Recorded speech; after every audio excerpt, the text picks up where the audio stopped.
Hanoi, August 1945. The man who calls himself Ho Chí Minh, he who enlightens, is greeted by delirious crowds when he arrives with his guerrilla forces after Japan's defeat. Smaller crowds greet the French, returning to their colony. Ho proclaims Vietnam's independence in September 1945. The French treat him as the head of an independent state.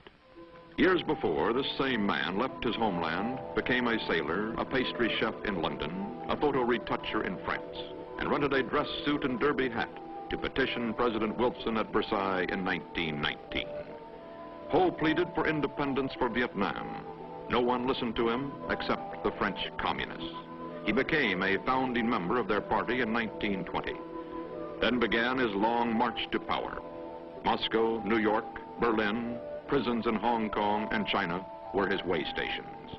He assumed a dozen different names as he rose in the hierarchy of world communism, but he never lost sight of his main goal, Vietnamese independence. In the summer of 1946, in Napoleon's castle at Fontainebleau, he seeks to obtain from the French full independence for his country. Paris treats the former photo retoucher with full honors, but behind the glittering exteriors lurk the realities of post-war France. A weak government at home and strongly entrenched colonial interests overseas.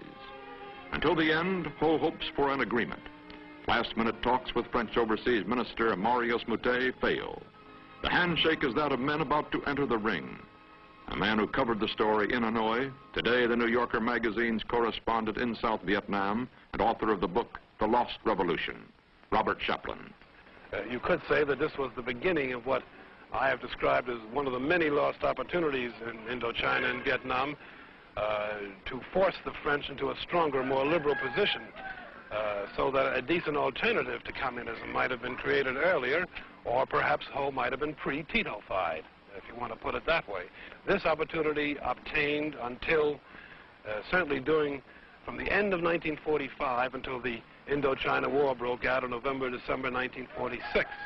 But there was a year there during which the French could have certainly tried harder. It was their own fault that they didn't. And myself, I blame the collapse of those negotiations primarily on the French, on the conservative element among the French.